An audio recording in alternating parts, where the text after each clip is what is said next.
What's up, everybody? Just want to take a quick second and let people know that I am self-supported. I now put all of my episodes on Substack for paid subscribers. I put them up early, and then 24 hours later, I release them to the public on all my platforms. I also have Venmo, PayPal, Cash App, Buy Me a Coffee, Zelle, a PO Box, and I don't think Locals, Patreon. And all of the links are in the show notes of every single episode I put out. So look forward to continuing to provide great conversations. And thank you all for your continued support.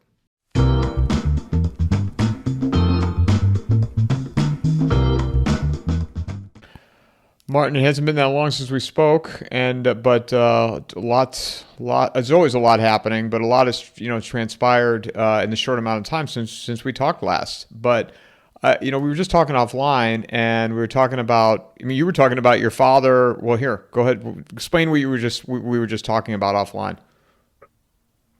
Well, I think my father was a colonel with General Patton from North Africa all the way to Berlin. And,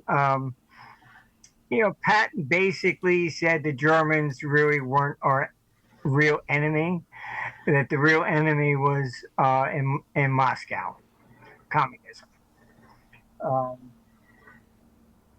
And he wanted to go take the troops straight to Moscow and wipe out Stalin back then. And he was relieved of duty because of that. But I think that is a backdrop to our present problem, in the sense that then you got into this whole paranoid era of McCarthyism, hating communists and stuff like this. I remember even when I was a kid, they were talking about building bomb shelters in your basement and stuff like that, and third to fourth grade, we had to hide underneath our desks as if that would have actually helped in a nuclear attack, but that was the error. I remember I was probably 13 or something, and when the Cuban Missile Crisis took place, and we were actually walking around, at 13, we're all discussing the end of the world, and there were a lot of songs like that, that were coming out at that point in time too, and the destruction, stuff like that. I personally think, knowing some of these neocons, I've been to dinner with them, etc. When communism fell, I think we're like a lost puppy. I got to hate somebody, and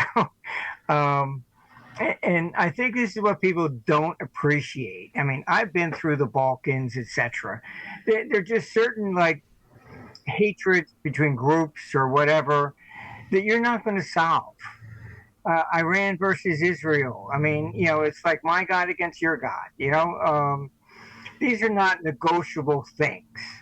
This is not like playing Monopoly. I'll give you, boardwalk for Park Place, and so I'm more skeptical, I guess, of any kind of a lasting peace, even in the Middle East. The guy that did the movie on me, The Forecaster, he also did another movie called The Heart of Jenin. Jenin, there in the city of Jenin is where the terrorists came from. And he actually interviewed some of the people that recruited terrorists and sent them off to go blow themselves up. And he had even said to me, he says, they would never do that themselves, But it was, these people, I see our neocons are the same as the Hamas. They've spent their whole life hating somebody else. That's just not going to vanish. When I was in D.C., when Reagan was there, I got called in for the G5 and all that stuff. And Then when, communism fell and Gorbachev came out, Reagan wanted to go meet him. And they couldn't say he was a communist. So they just said you can never trust a Russian. And that's what I mean, that it just transferred from communism of what we were talking about with Patton, et cetera, into just hate Russians. Mark, can I ask you a question? What do you think would have happened if they would have allowed your father and the military to march into Russia during World War II? This episode is brought to you by Vaulted, launched by McIlvaney Financial Group. The simplest and most affordable way to own physical gold and silver. Physical gold is the only asset outside of the control of the government and banking system. They can print dollars, but they can't print gold. Click on the promo link in the show notes or go to vaulted.blbvux.net/coffeeandamike. Well, you probably, most likely, wouldn't have had the Cold War or anything like that. What people have to understand, I just put a report on that I was actually asked to write. And I went through everything. 4 times the West has attempted to conquer Russia. Not once has Russia ever invaded Europe. The closest they ever came was chasing Napoleon back to Paris. That was about it. And, this propaganda that NATO puts out, and which is driving us to World War III. It's the same as Hamas. They're just not going to let go. And they take that one comment from Khrushchev, we will bury you. And if you look at the propaganda from them, Institute for a Study of War, which is Victoria Nuland's sister-in-law, Putin, Ukraine falls, he's going to take Europe.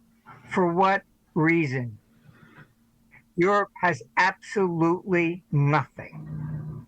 They have to buy their energy from Russia. They have no gold, no rare earths, nothing. All right, it's a socialistic agenda, and I can tell you, since we have offices, even in China, they went through this shit with Marx. Communism fell all by itself because it's just grossly inefficient. When I was called into, to China, helping them actually to become capitalist, it was interesting. I had a front row seat to see why it really did fall. I mean, I had to answer questions that were so, like grade school, if not kindergarten. They were monitoring like 249 varieties of tea. Well, why is this one tea selling for like $1 here but $5 there? I said, well, where's it coming from? Here. Well, first you have transportation costs. They go, oh yeah, okay. And then I had to explain that somebody would drink this tea rather than the other tea because it tasted better. Communism dehumanized everything. And if it was $1 here, it had to be $1 over there under equality, even if it cost you $10 to get there. That's why communism fell all by itself. This is what's happening to us now. And both Russia and China know that. They're not stupid. They've gone through this. All right? They can see very easily the West is collapsing. Look, we pretend we're capitalists, but we're really socialists. They borrow year after year to bribe people for elections. with no intention of paying anything back. All right. Now, a country falls in a sovereign debt crisis for two factors. First, because you're rolling the debt constantly, all right, you have to keep paying interest to roll that debt. Our interest expenditures this year, reaching $1 trillion. The national debt under Ronald Reagan was $1 trillion. Okay, we just crossed 38. Now, people say, "Oh, gee, look at that."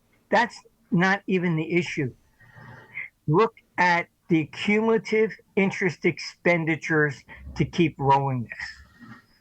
50% of the national debt we have reached at this point, at the end of 2024, is nothing but a cumulative interest. It didn't go to roads, helping moms and pops and widows and orphans. Forget all that socialistic BS. It went to interest. All right. China held 10% of our national debt. So you're spending $1 trillion, $100 billion in interest goes to China. And you want to worry about trade? I mean, honestly, I'm a trader. I'm not an academic. And I don't, put out the wonderful, cotton candy theories. Oh, we can all live equally and enjoy this, and really. And when you need money, what do? You steal it from somebody else. And that's what Margaret Thatcher even said. So I think we became good friends. She even said, she says, socialism works until you run out of other people's money.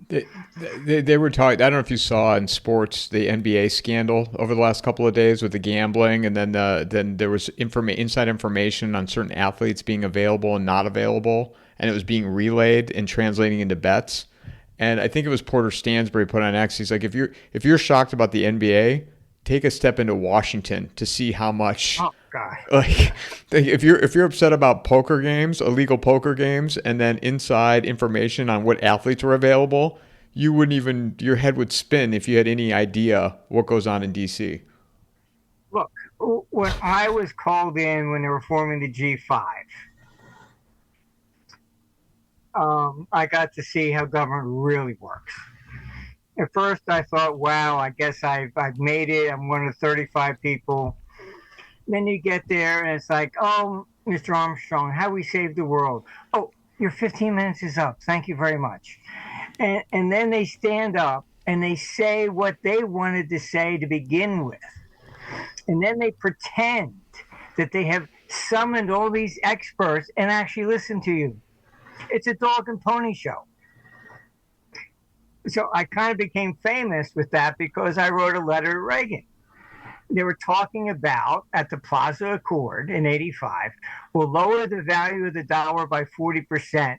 All right, this is James Baker's idea, to reduce the trade deficit.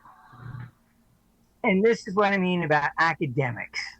I said, if you do that, you're going to cause a major crash in 2 years. Why? Because you sold a third of the national debt to Japan. You're now going to devalue it. They're going to sell. Why would they sell? Because they're going to lose money in Japanese yen, you idiot. They don't understand the world economy. And I can't tell you how many times this same stupid mistake has been made. 97. It's on my site. I wrote a letter to the Treasury back then, and I said, because you had the same bullshit again. Oh, talking the dollar down to help trade. And I wrote a letter to Rubin. I said, look, I'm the one that got called in for the '87 crash that you people created because you messed up with the currency. You're going to cause a crash again. I get a response, oh, well, we're not going to do that. You got the 1997 Asian currency crisis within 2 months. I mean, they don't understand the world economy. And, it just gets so frustrating from my perspective. Like, how many times do I have to get called into the same stupid mistake constantly? No matter how many years you've been doing this, okay, so it's the same. It's different people, but it's the same idea, right? Like they don't. So what happened? What happened? Yeah. What happened last week? Well, to my surprise, I was called in for a briefing on Russia. Okay, so let me back up a second. You get a call from somebody. I don't know if you can share who that call is. Okay, No. so you get a call and the person says, "Marty, I need you here, or we want you to come up." They know. Look, we got offices from China to the Middle East. We've always been the biggest international advisors anywhere. So to do that, you have to look at from each client's perspective through their eyes, not yours. So that's what a lot of people didn't understand about Henry Kissinger as well. He understood that. All right. People will act in their own self-interest, and they will always act based upon what they believe. Even Julius Caesar said that 2,000 years ago, and nothing's changed. All right. So I get called in, I think, because I know my shit from the Middle East, from Russia. I mean, I've got sources everywhere, and our conferences, etc. Although, I mean, we're like a mini UN. We've got staff every race, creed, color, from India to Middle East, Europe, Asia, you name it. We don't get along. Why? Because everybody has the same mindset. Doesn't matter what country they're from. Everybody understands what we're facing. So even when we do these conferences, people come in from around the world and they make friends with people all over the place because there are. I don't care what country you look at. Russia, China, U.S. You never get 100% of the people in any country that ever agree with the government. It doesn't matter. That's simply the way it is.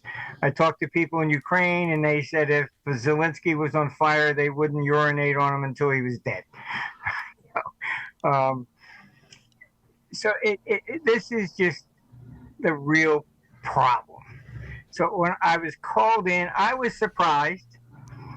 I'm curious. I'm trying to get in your head for a second. Like, you get a phone call and they say, "Martin, I need you to come up here. We want to talk to you about Russia." Am I understanding that right? We want to talk to you about Russia. Would you mind coming up here? Because you and I spoke on a Monday, and you were there, I think, Wednesday, 2 days later. Yeah. So you fly up. It was about because they know I am familiar with the neocons, and I'm on the other side of the table. So I was called in, basically. It's the same thing like in international finance. When there be a financial crisis, I'm the guy that gets called in because I'm on the opposite side of the table from the bankers. But I have the same experience. I've been on boards of banks, etc. So I know the nitty-gritty about how all this stuff works. And the same thing in politics and geopolitics. It's when I started, we were doing forecasting on currency. Bretton Woods had just collapsed in 71. The currencies just started trading in futures in 72. And the first bank that went down was Franklin National Bank on a 10% move in the Italian lira. I happen to have known an executive officer there. And this is 1973. People didn't understand hedging, nothing yet. Okay. He knew I understood currency. So he said, would you come take a look at this? I think this has got something to do with currency, and this is your field. You understand it. So after that, every currency crisis, get the guy that did that. So, 97 Asian currency crisis, I'm even called in by, Bank of China. They're forming the euro. I'm called in to help design the euro. I mean, G5. I mean, so I've had a front row seat to absolutely everything.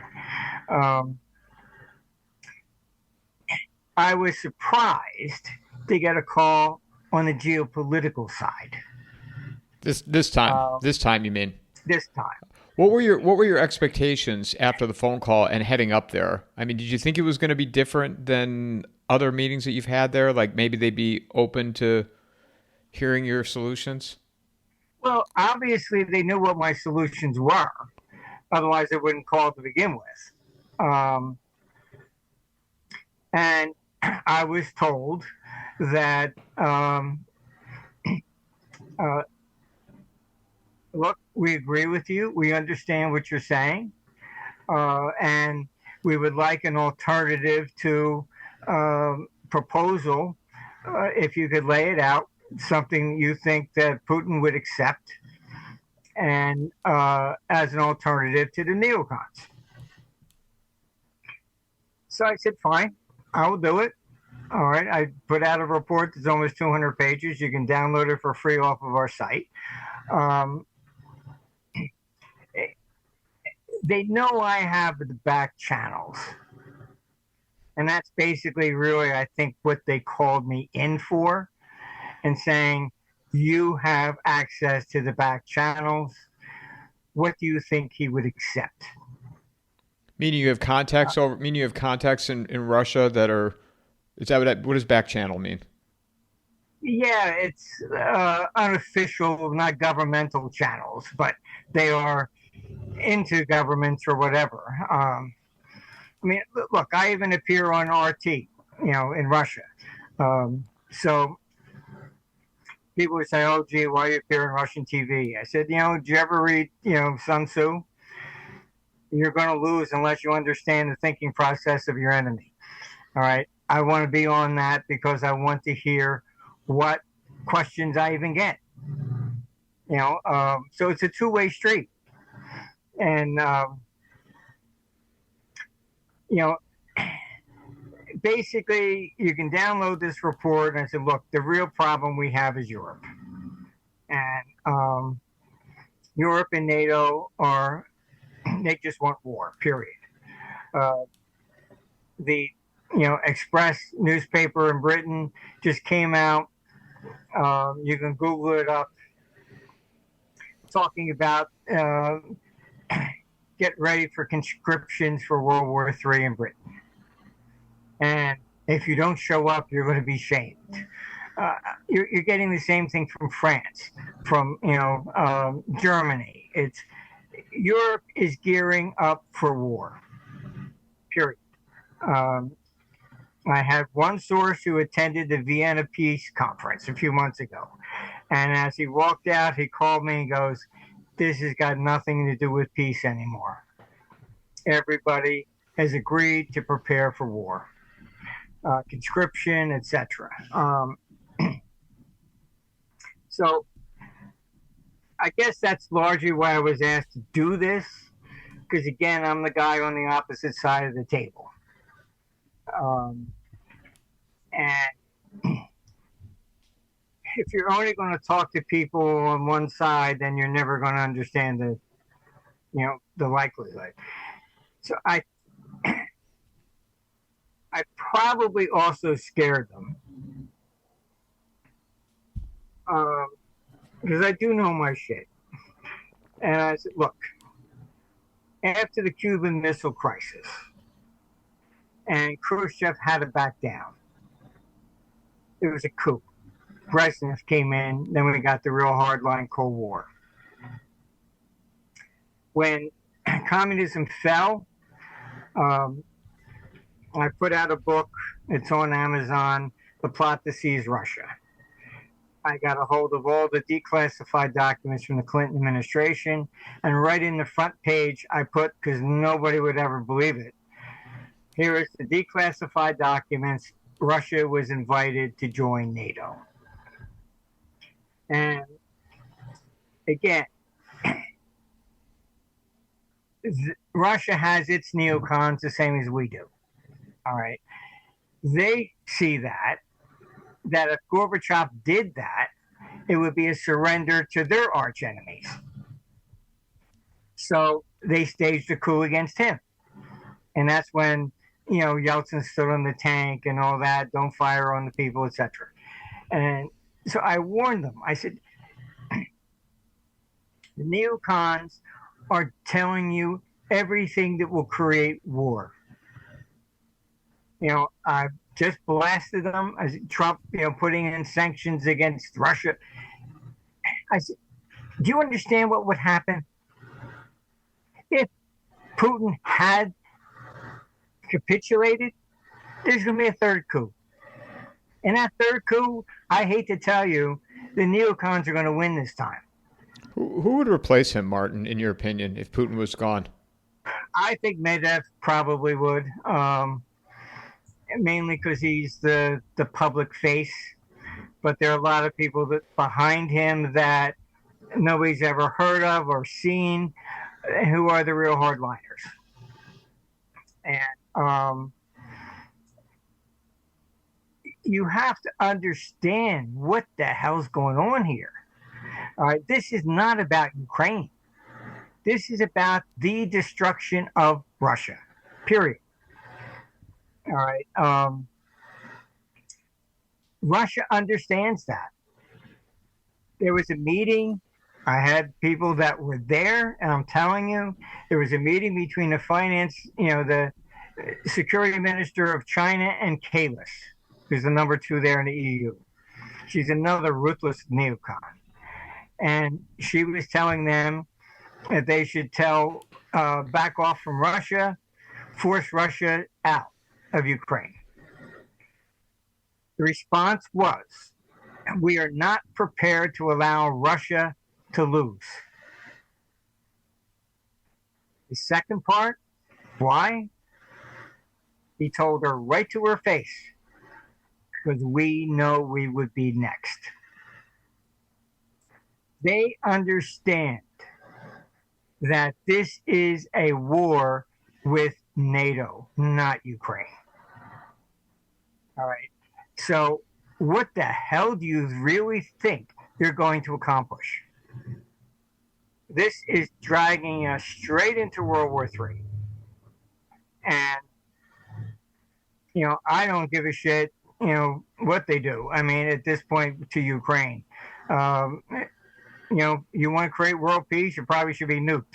But it's just these people, look,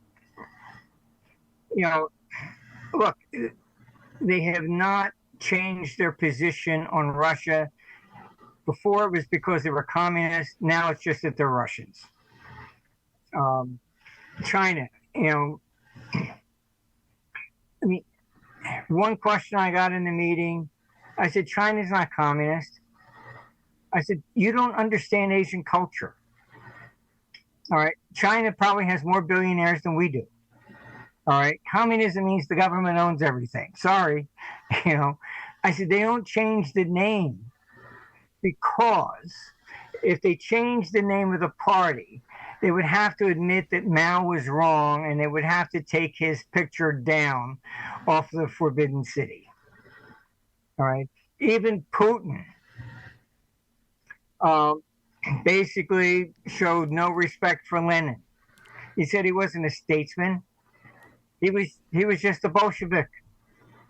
And then people were questioning, oh, was he going to remove Lenin's tomb? And he said the same thing. If I did that, it would cause too much disruption within Russia, because you had people that are still, you know, on their knees, and wish communism came back because they don't have to work. So, in both cases, China's not going to rename its party because it would cause others in there to say now they're disgracing Mao. And the same thing that Putin said, he's not going to remove Lenin because it's going to upset people within Russia. Right? Not in both cases, obviously they don't agree. Communism fell. It's capitalist. When I was called into China, I didn't know what to expect. I wanted to go because I wanted to go see the Great Wall. And, how was it? Was it great? Was it cool to see? It was amazing, absolutely amazing. I'd like to see that too. And I can tell you a funny thing, being the first person invited by China. So I met with the central bank. At first I thought I was going to be like, at the Fed or something like that, a bunch of academics. Everybody's got PhDs, but they can't, walk and chew gum at the same time, And I was shocked. China sent their people to work on the dealing desk in London, New York, Tokyo, and then they went back to run the bank. So when I got there and I sat down for this meeting, I understood why they called me instead of somebody from Harvard. They were traders. They weren't academics. And they said, look, we understand your capital flows. You're right. The capital's all shifted because the euro was coming in 98. And that's what helped cause the 97 Asian currency crisis. It was a very enlightening conversation. Then I understood why I got called. So when I got back, guys from the Treasury and the Fed called me and they said, gee, what was it like? You were the first one to meet them. So I took the knife, stuck it in their back, and I turned it. I said, very interesting. They only hire people with experience. And it was just, but that's what you get when you're dealing with a lot of these central banks. Look, you had Christine Lagarde over there. What the hell does she know? All right. They go from position to position to position with no experience ever, period. She's the one that started the whole problem which led to BRICS. Oh, we got to get taxes. So when she was the head of the IMF, she went around threatening all the tax havens. We're going to remove you from SWIFT unless you turn over everybody that's hiding money there so we can get it. She even threatened the Vatican. This is what I mean. It's how much can I get? Do you realize what you are doing to the world economy? All right. Blinken, once they took the Russian banks out of SWIFT, all they look at is what's immediately in front of their nose. Oh, that will hurt them. Okay, that sent a red flag to everybody else in the world. If I don't do what Blinken demands, they're going to remove our country from SWIFT. Voila, what happens? You get BRICS. The idiot even had the audacity to threaten China. All right. In April, I think it was 22 or 20, 23 or 24, I don't remember. He went to go visit Beijing. He insulted them so much. All right. He left, and the only person to see him off was somebody from the U.S. Embassy. That was the biggest snub diplomatically ever. When you're at that level, and you go visit you're greeted and you're escorted out. They said, screw you. Who wants to talk to you? He threatened China. We'll remove you from SWIFT if you help Russia. Really? And this is, I think, why I got called onto this, because my view is that, you cannot embarrass a major country, China or Russia, into backing down, falling to, their knees and begging the United States for forgiveness. Do you realize what political chaos you will create? We're not talking about Honduras here, or Venezuela. You're talking about equal partners nuclearly. But these neocons, all they do is see what's ever in front of their nose and nothing beyond. I just got to win. You can look at Tony Blair's apology. It's on YouTube for going into the Iraq War. And what does the idiot say? Gee, we thought we were freeing the people from Saddam. We didn't realize we were subjecting them to sectarian violence.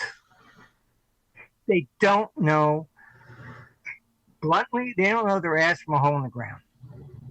I am so sick and tired of the most incompetent world leaders I have ever seen in my nearly 50 years of dealing with them. What were your thoughts when they put the sanctions on the Russian oil?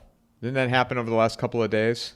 Haven't they put? Yeah, look, before you answer that, Martin, because I had some people say, "Oh, this is a checkmate for Putin." People I've had on my show saying that the United States has the leverage here, and this will force Putin to resolve Ukraine and end the war. Really? If that happened, you're going to get a coup. These are people that are complete idiots. I'm sorry. They don't know the landscape geopolitically here.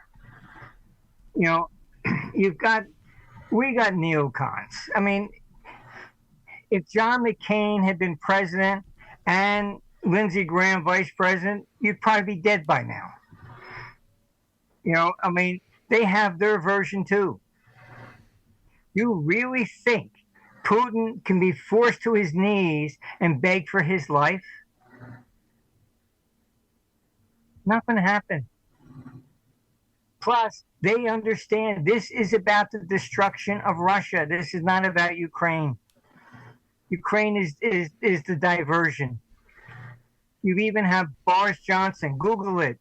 He made the front pages of the Norwegian press. Britain, we are in a proxy war with Russia. They're openly saying this. How will Russia? 3 generals that in France that I know of objected to Macron taking France into war and argued that the Senate should be voting on this. He stripped them of their ranks. You have no idea. These people are ruthless. They're idiots. And they, just like Tony Blair, we take out Saddam Hussein. Nobody asks, okay, you take him out. What comes next?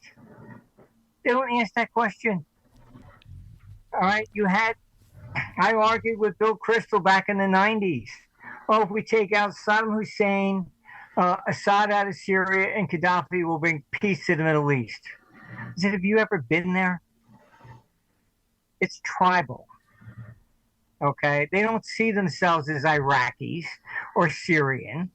They see themselves as Sunni versus Shiite versus Kurd versus Druze. That's what they see. Same thing in the Balkans. Why do you think Czechoslovakia split? Czech Republic, Slovakia, Yugoslavia, Serbia, Croatia, Armenia. The ethnic differences are systemic. They're inconquerable. Same thing with Ukraine. It should have been split. The Donbass, the Minsk agreement, And Putin told Zelensky, I even got the video of that. All right. He warned them. The Minsk agreement's very important. The Donbass should have been allowed to vote on separating. They are Russian. They're not Ukrainian. All right. And that is the same end solution that took place in Yugoslavia and Czechoslovakia. Why? You want to know the real reason why we have this war? It's neocons. Just look at what they did in Yugoslavia. All right. They bombed the Serbs, not the Croats. Why?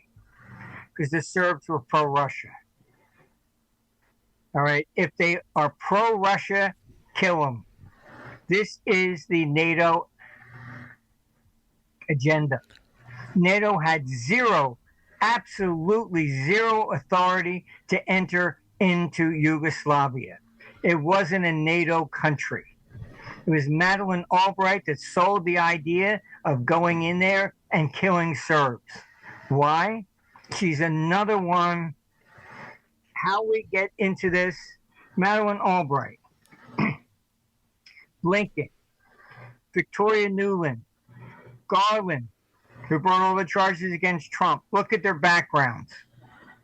All four claim to come from that region. All four claim that their families are persecuted by Russians. This is a personal vendetta. How does Putin respond to the sanctions on the oil then? Because they're trying to. Because the United States, they don't want India buying oil from Russia anymore. Correct? Isn't that the goal here? I believe India and China have said that they're going to stop buying some Russian oil. What's left? Quite frankly, a missile right up your ass. Medvedev came out and said this is an act of war, and it is. Economic sanctions are an act of war. So missile goes where? The British counterfeited our currency during the American Revolution. Act of war. Hitler counterfeited British pounds. Act of war. Napoleon did the same thing. Act of war. It is widely recognized. You undermine the economy of an adversary so you can win the war. This is what Trump has done is absolutely wrong. And it is pushing us closer into World War III. I've done everything I can to try and defeat my own model. Model's going to win. So you walked away from that meeting. Can you say who was in the meeting? Anybody important? Anybody top level? Can't do that. I can't. You can't burn your sources. You'll never called again. So how did you feel when you walked out of that meeting then? Look, it took me 4 days to write that report. I busted my ass to do it, literally from 7 o'clock in the morning to really midnight, 4 days straight. I thought it was all right, fine. I wouldn't be able to look myself in the mirror after being asked to at least present it. If I didn't do it, I didn't necessarily believe that I would be successful. But I can't be that pessimistic. If I'm asked to do something, I really have to do it. The old, I remember in school we said the difference between an optimist and a pessimist is the two of them get blown off the top of the World Trade Center when it used to stand. He said the pessimist immediately says, "Oh shit, I'm going to die," and the optimist, as he's passing the fourth floor, says, "Well, so far so good." But the same result. Both ended the same result. Exactly. Look, I try to defeat my own computer. I have never succeeded yet. So do I think what I've done will save the world? No. I do encourage people to Download it. It's free. Send it to every politician you possibly can. Um, it takes an act of war from Congress to actually bring on World War III. So the more people in Congress, everybody can send that report to. It lays it out, who is doing what, when, where, and why. What are the solutions? And in a nutshell, basically what I said is this. The only example from history that shows a country that has lasted 1,000 years was the Roman Republic. Why? One, they had free speech. Two, freedom of religion. All right. Free trade. All right. If you were somebody in Spain and you made vases, you could sell them easily to somebody in Syria. All right. There were only a few ports that did have a tariff, but that was mainly for revenue. It wasn't this Marxist idea of, oh, well, I'm protecting my jobs versus your jobs. I can tell you that who's ever been advising Trump even on that is dead wrong. Yes, in the 19th century, the U.S. Survived basically on tariffs. That was also pre-socialism. All right? There's no way tariffs are going to fund Social Security and everything else. And particularly when the Democrats, unless we spend money, a deficit every year, then I don't know how to run for election. Forget it. So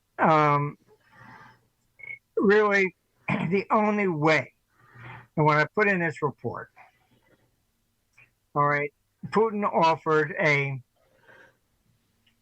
tunnel between Russia and Alaska. So, number one, accept it. He needs a victory. Two, why did Trump even want to go Canada, 51st state, Greenland, all right, rare earths? China has a virtual monopoly on rare earths.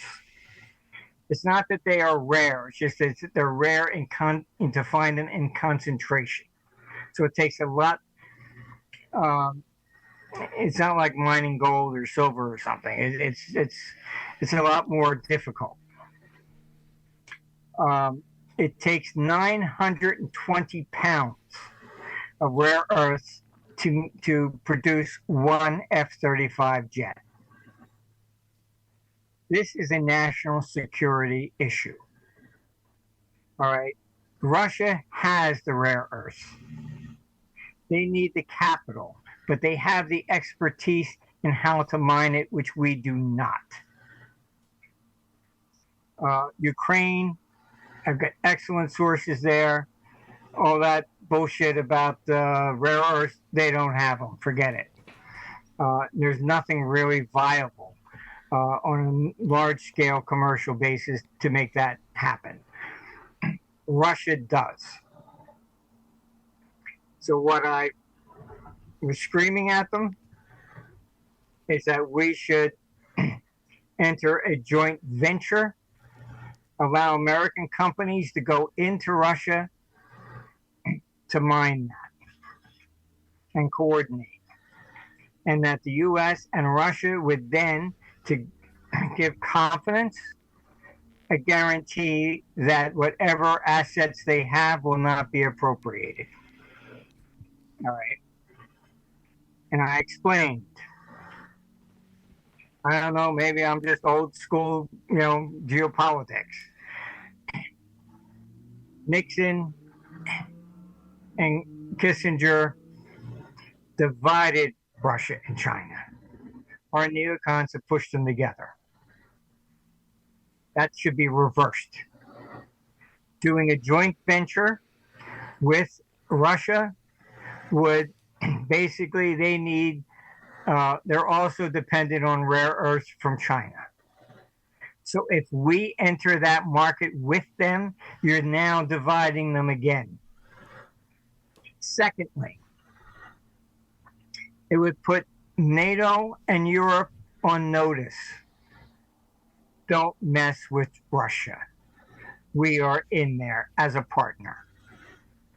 Otherwise, these people think, and I am not bullshitting, all right, sources from France have absolutely called Macron the petite Napoleon. And the bullshit you hear is that they can take Russia, get its 75 trillion in natural resources. That's twice the size of the U.S. national debt. And Europe will rise to rule the world again. I mean, all these people are on all glory of the, the good old days or something. I don't know. Erdogan in Turkey, same thing. He wants to resurrect the Ottoman Empire. So that's basically it. We have to understand that this is a war against Russia. Got nothing to do with Ukraine. And there's absolutely no way that Putin can back down and survive, because he will be subjected to a coup. And then you're going to get somebody like Medvedev, who did come out after these latest sanctions and flat outright said, this is an act of war. And historically, he's actually correct. You don't do this. Trump is obviously listening to the neocons. It's the only reason I agreed to show up. All right. And just look at it. They put sanctions on Cuba because of Castro in 1960. They are still there. They put sanctions on Iran in 1979 to overthrow the Ayatollah. He's still there. There is not a single incident, and I went through them all in this report, where they have ever seen sanctions be successful. All they are doing is rebuilding the Iron Curtain. That's it. And these people are just filled with hatred. They don't give a shit about the country. They don't care about the people who die on the battlefield. They just have to win as if this is some sort of a football field game. That's it. It's, I don't know what else to say. I mean, they're idiots. Like I said, when I argued with Crystal, taking Saddam, Assad, and Syria will bring peace. Really? All three are gone. Where's the peace? They don't know what they're talking about. They really think, and I swear to God, this is what I've heard. If they force Putin down, oh, he's evil, he's this, he's that, all bullshit. They said the same thing about Saddam. The Russian people will cheer, and they'll get a ticker tape parade for saving them. It was the same bullshit that they said about Iraq. It's always the same story. I'm sick of it. I'm just absolutely sick of it. I don't want to hear it anymore, because all they do is get nothing but endless wars. You can look at Robert McNamara before he died. It's on YouTube. He apologized, took us into Vietnam. 58,000 Americans died. And he said, very sorry, we were wrong. We thought Russia was involved. It was just a civil war. It's always Russia, Russia, Russia. So now what? So it sounds like you walked out of there disappointed. Is that fair for me to say? Yeah, unless I get another phone call, at this pay, look, I put out the report. I did what I, was asked to do. If they called you again, would you go back? Yeah, look, I mean, I believe in Sun Tzu. You have to talk to the enemy face to face. This is another neocon tactic. They tell all the leaders of Europe, every one of them, don't talk to Putin. Oh, he's evil. He's this, he's that. Why? Because if you don't talk to him, obviously you're not going to come up with a peace deal, are you? What do you It's think? promoting war. What do you think of Putin now, Martin? Look, I've got all the declassified documents, even from when he was appointed, the Clinton administration, even Bill Clinton, when he met him, he goes, holy shit, this guy's really smart. Look, I was in the middle of all that. All right. And I was even told, very sorry for what they did to you. However, this may be another reason why I get called. It gave you more credibility than anybody else. I guess it means the other side knows that I'm not a patsy for them, I guess. But look, they were trying to blackmail Yeltsin, and they wanted to stick in Boris Berezovsky to run Russia. He was an oligarch, and I was told if I put in 10 billion, I get 100 billion back. The deal was all the assets, all those 75 trillion in natural resources, were all going to go through the New York dealing desks. The gold, the platinum, the silver, the oil, the lumber, you name it. All right, and I refused to. They flat out told me this is regime change. I said my computer says Russia's going to collapse. Oh no, you're wrong. We got this. And then they told me to try and get me to do it. All about Boris Berezovsky, how they were going to take over Russia, the whole 9 yards. All right. I said, I'm sorry. I'm not getting involved in regime change. All right. So I was in the middle of that. I know the true story. And they were blackmailing Yeltsin. I even had a meeting with the Department of Justice that was going after the Bank of New York. All right, that's supposedly $7 billion money laundering. And I warned them, look, this goes to Yeltsin. This is a setup. And when I was meeting with them, I knew, and I told them, I said, the Minister of Interior from Russia is here in New York right now. I said, you can't get past him. That's like their head of the FBI. I said, you can't get past him because that leads to Yeltsin. And he was here to investigate what was going on with the Bank of New York and who was trying to set up Yeltsin. And so Yeltsin, at the same time, the hardliners over there, their neocons, filed a motion for impeachment against Yeltsin. They were trying to take the country back to the USSR. So he's getting it from, Berezovsky and the American neocons on one side, and the Russian neocons on the other side. That's why he turned to Putin. Putin was neither a communist nor was he an oligarch. And there was the head of the Democratic Party there in Russia, Galina Starogova. The neocons assassinated her. They shot her at her front door.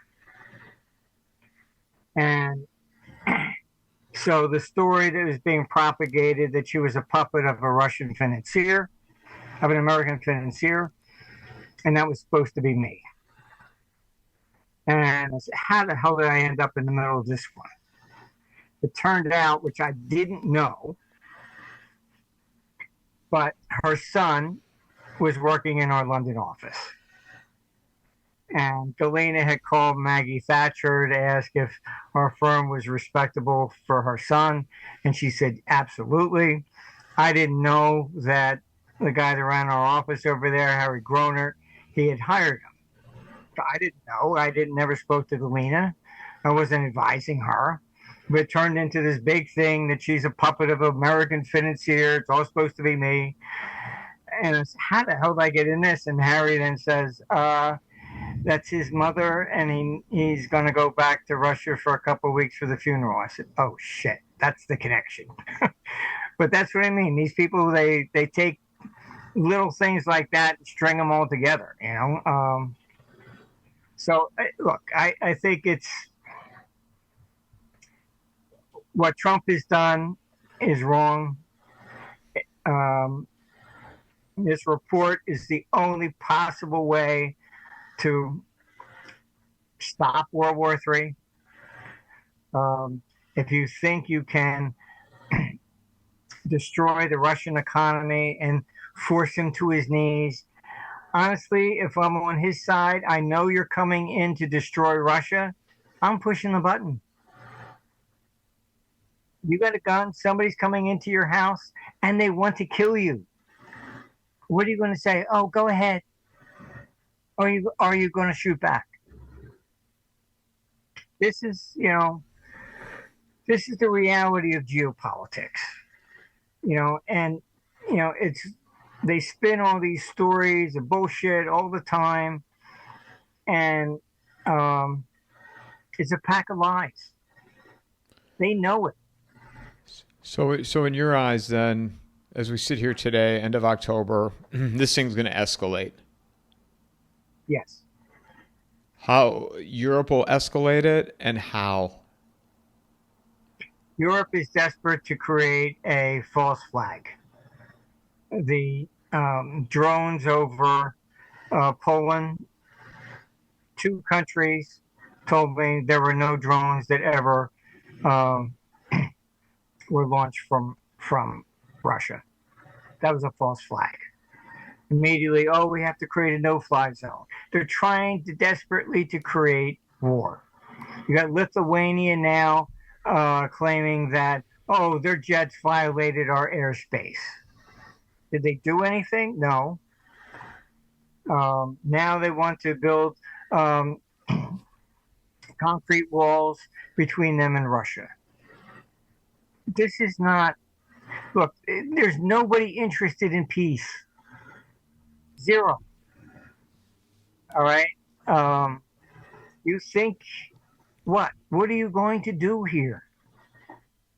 It honestly, I've said on other podcasts, it reminds me of that old Mel Brooks movie, with Blazing Saddles, with the black guy sticks the gun to his head and nobody moves or the black guy gets it.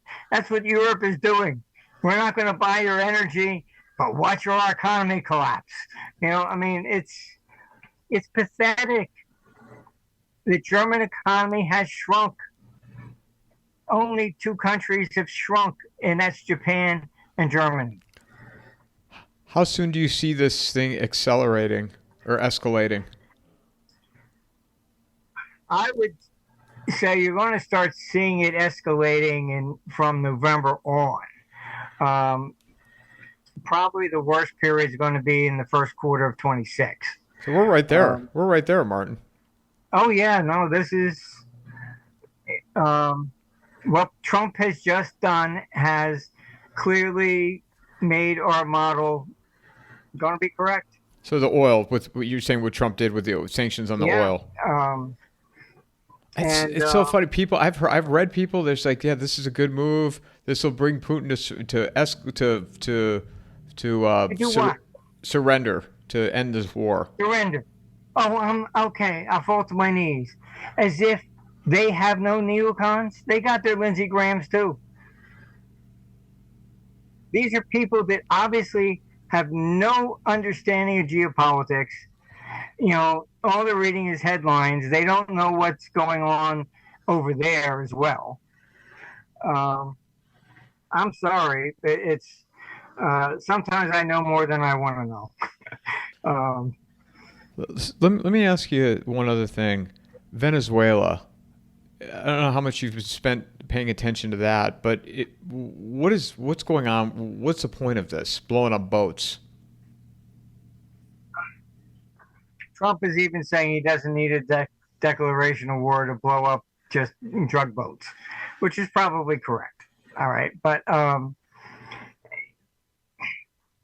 look, there are Venezuelans here in Florida who fled. They had family here, um, and they all basically say the same thing. It is um, he runs a drug ring, um, and that's where the money comes from. And so I can't say that Trump's wrong on that. Um, but then you look at Argentina. Why is he trying to bail that out?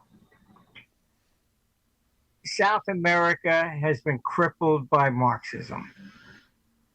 That's why South America has never been able to rise. Argentina used to be one of the richest countries in the world. Marxism took hold. That was it. Destroyed their economy. Milei there in Argentina. I was asked to write a report for him too. I've just been so busy trying to get through all this stuff. Have you met him, Martin? Have you ever met Milei? Have you ever met Milei before? No, I haven't. They want me to go down and meet him. I was asked if I would go to Britain. I said no way. Stormer would lock me up for something I said 10 years ago. You're done. Are you done with Europe? You have no desire to go? I'm done with Europe. Yeah. Look, Europe is going. I've warned. Europe is going to become extremely authoritarian, dictatorship type. And just last week,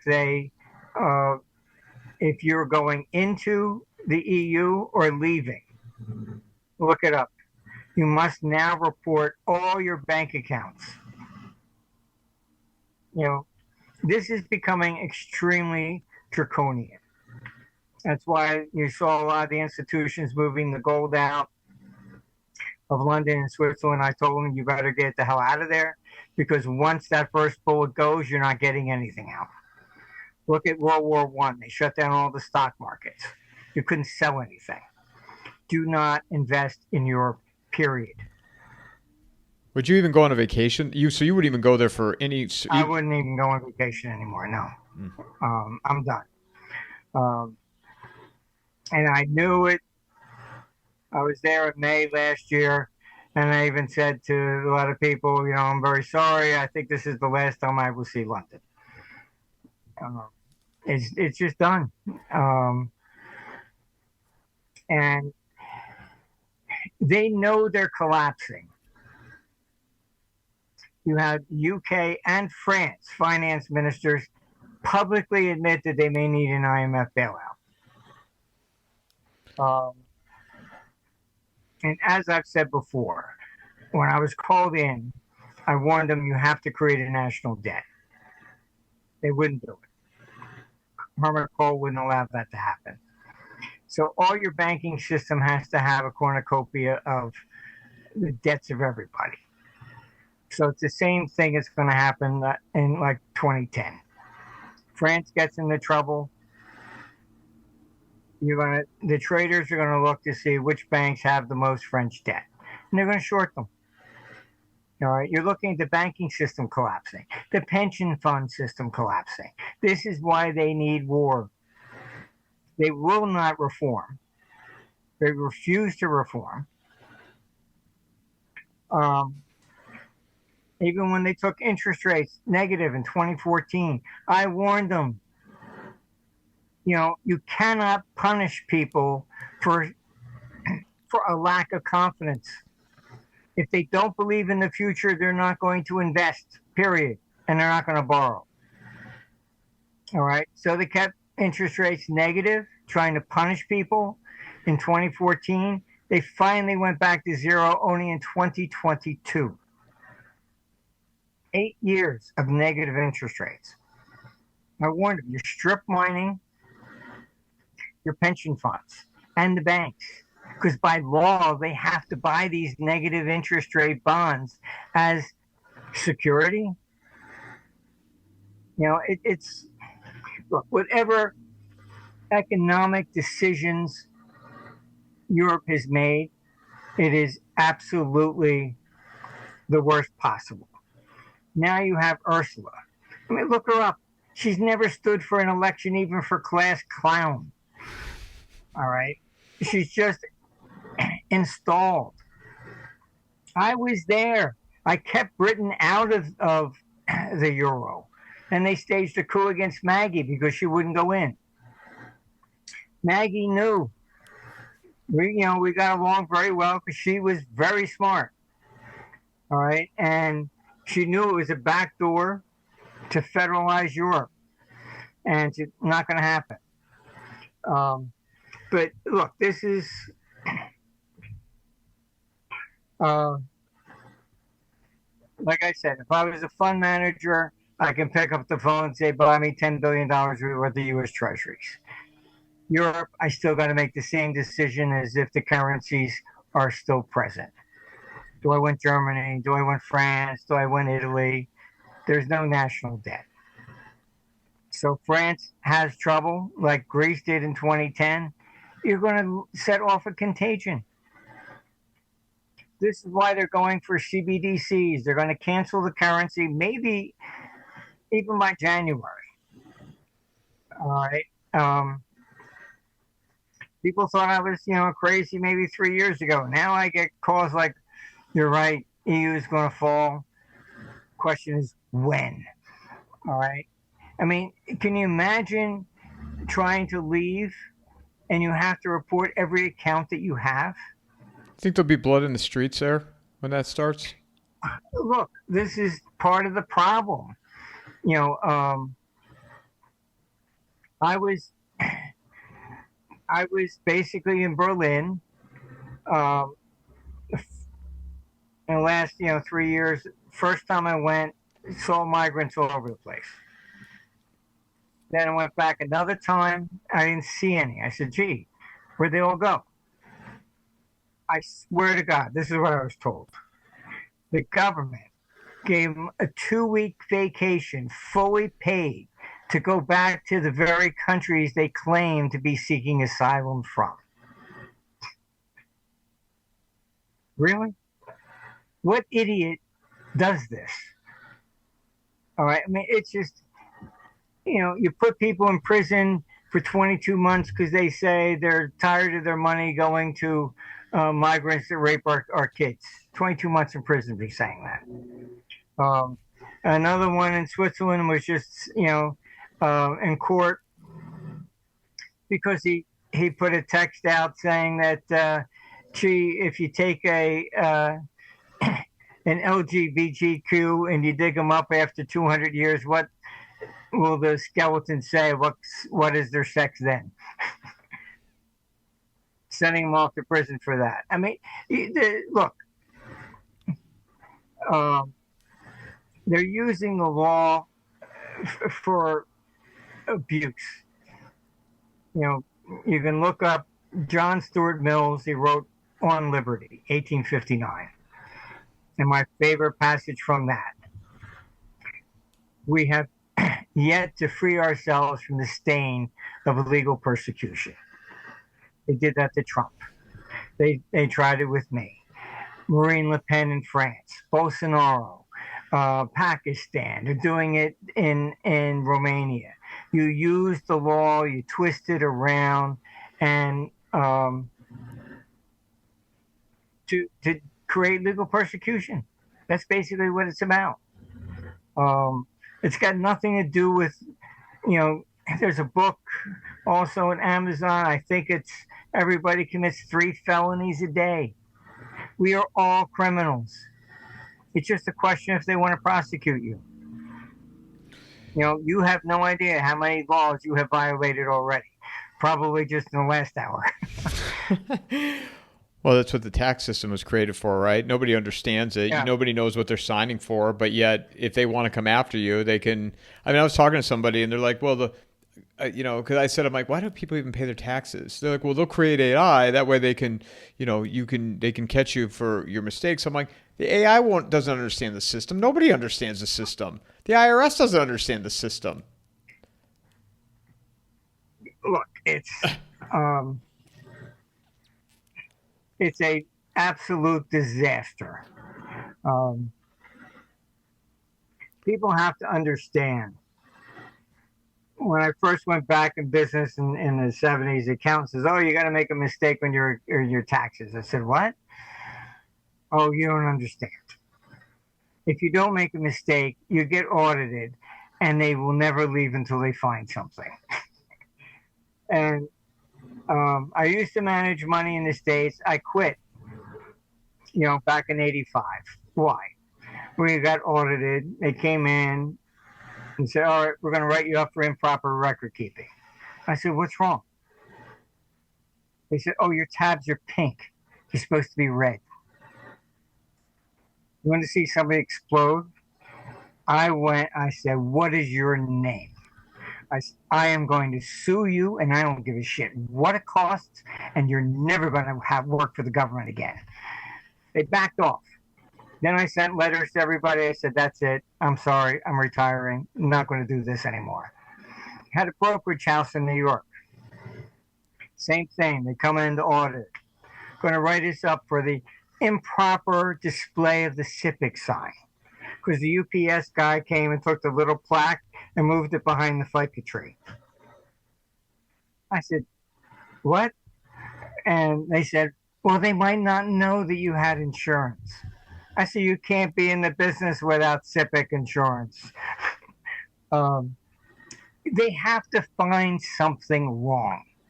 Otherwise, they are perceived that they're not doing their job. Because the perception of us from the government, we are all criminals. Nobody's honest. Everybody cheats. So that's it. It's just a question of catching them. And do you want to prosecute them?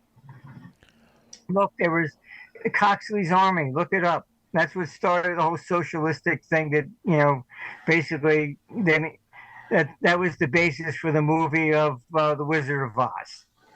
He led all these people in 1893. They were going to march on Washington. We're off to see the wizard. The yellow brick road was the gold standard. The Tin Man was industry. The scarecrow was basically agriculture.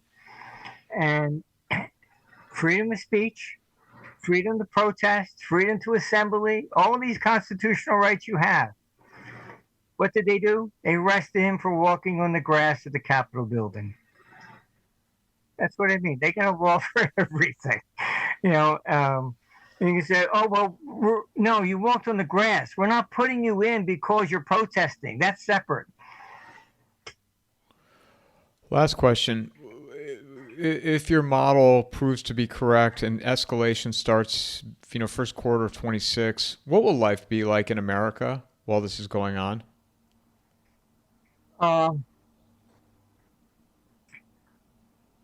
The biggest problem, we're looking at an economic decline into 28. And this is what I mean about the people that are advising Trump, who I think should be dragged out of there and tarred and feathered. Remember the little stickers that were on the gas pumps with Biden pointing to the price? I did that. I think they're going to come back with Trump. You doing this to energy. China, India is saying, "Okay, fine, we won't buy." That means they got to buy from someplace else. They buy from someplace else, and you now just cut off Russia's energy. Okay, get ready for gas prices to rise again. When Putin did, when Biden did that against Putin, he called it Putin's inflation. I didn't do it.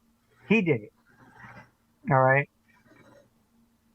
Look, I mean, this is expect stagflation. You're looking at an economic decline into 2028. Europe will probably go more into a depression. Um, they have negative growth. Germany, I can tell you, between the COVID, then the climate change nonsense, and then the sanctions. Okay, the German economy is shrinking. So we're not talking about a recession. We're talking about actually contracting. That means the number of possible jobs is declining. At the same time, you're letting in these migrants. It's a recipe for civil unrest throughout Europe. I was on the phone with people from the government of Romania. The EU ordered them to accept another 100,000 people from the Middle East. Why? They think they can draft these people, hand them a gun, and go kill some Russians. This is what they were told. I'm just sick of it. Do you see then with that stagflation here in the United States, the midterms or in a year, does that mean the House and the Senate go back to the Democrats, and then we're just the United States completely? I haven't looked at that yet. I can tell you what I was told was that there's maybe only 10 people in Congress that are concerned and would agree with me. Most of them are so anti-Russia that they're ready for World War III. Scariest time you've ever encountered, Martin, as long as you've been doing this? Look, I've been doing this for nearly 50 years. I have never in my entire life seen a crop of world leaders that are pathetic. There isn't a single one that I would want to even sit down and have a drink with. I used to have intelligent conversations with Reagan and Thatcher and stuff. Something really happened. I don't know. There were people that actually were smart and had worldly experience and understood. This is a crop of the biggest idiots ever. And I think it's deliberate. It can't possibly be coincidence. They have gone out and looked just like they were trying to get Biden in for another election. They don't give a shit about Biden. He just signs whatever is in front of him, or they use the auto pen. They wanted to run the prison, basically. As you know, I used to be even part of the vetting process for somebody that wanted to be president up until 99. They would send me in to explain the world economy, how we're all connected and how it really works. And then I was really asked, as I said before, in 99, I was asked to go down to meet with Bush Jr. And I said, they said, oh, this one's different. I said, what's different? And I swear to God, I'm not making this up. They said, he's really stupid. I said, what? We went from, is he smart enough to, he's really stupid? And I said, why would you do that? And I was told he's got the name so we can win. They picked, I'm not going to give you the names, but they picked they picked Cheney, who was the real president, took us into Iraq. They picked the whole cabinet. I was asked to even be chief economic advisor in the White House. I said, sorry, not interested. That's why when Trump first went in, they did the same thing to him. Oh, you're not a politician. We have to give confidence to the world. They picked his cabinet. They stuffed it with all their cronies. John Bolton, all the way down the line. And every one of them were stabbing him in the back. That's why this time Trump picked his cabinet before he even got to Washington. That was a shot across the bow. And you can look at uh, General Flynn. He did a documentary. And he said the same thing I've just said. He said when Trump first went in, he was naive. He was sucker punched by the deep state. You know, I had hoped it would be completely different this time, but I think that they have weaseled into him and Russia shit again. Look, they're persistent. They are evil. I don't know what else you're going to say. I mean, you got Lindsey Graham. I got a tape. It's on my site. He's in there with Zelensky, actually saying it's the best money we ever spent killing Russians. You're just a hate monger. If he said that about Muslims, everybody would be up in arms.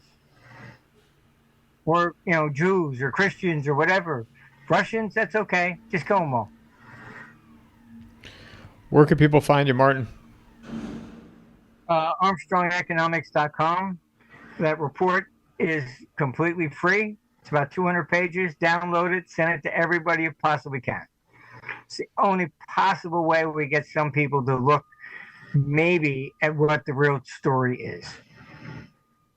And you got the conference coming up as well?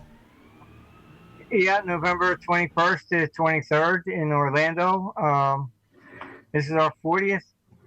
Our first World Economic Conference was 1985. So this is 40 years. I don't know. I can't imagine I've done this for so long. But I don't know. It might be my last one. Kind of getting frustrated and fed up with this shit, really. But well, I thank you as always for coming on here, keeping me updated on what's going on, and I'm sure it won't be that long before we speak again. Probably not. We're definitely going into a state of war. Mic drop.